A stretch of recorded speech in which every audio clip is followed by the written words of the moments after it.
一起来看到财经焦点了。中研院公布2026年台湾经济情势展望，分析了明年因为半导体需求持续，将会持续支撑台湾经济表现。预期呢，经济成长率将会达到3.71%，同时是以云开未尽，月色已现来形容的是2026年经济的情势。跟市井要留意的是5大风险。专家点出了明年依旧会高度呈现几家欢乐几家愁，再加上汇率等因素影响，持续让传统产业出现变化。不同产业的分化明显也会越来越明显。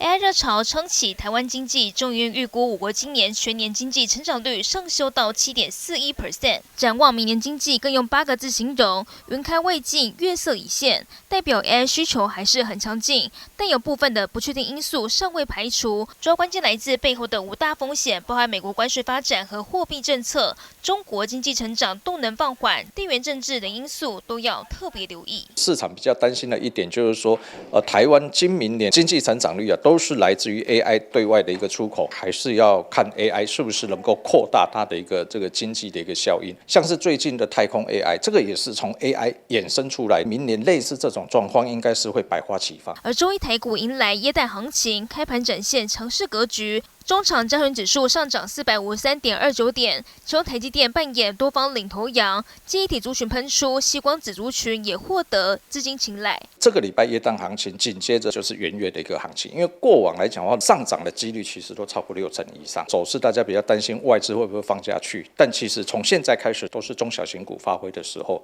这其实也是我们内资最好赚钱的时候。面对地缘政治局势加剧，加上市场预期美国联准会还会再降息，让黄金跟白银价格双双创下历史新高。中黄金存折如果去年投资10万元，如今可以现赚超过6万，预估明年还会继续涨。但专家提醒，都不要把所有资金投入到单一资产，还是要分散风险。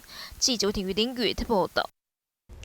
财经新闻不漏接，赶快下载非凡新闻 APP。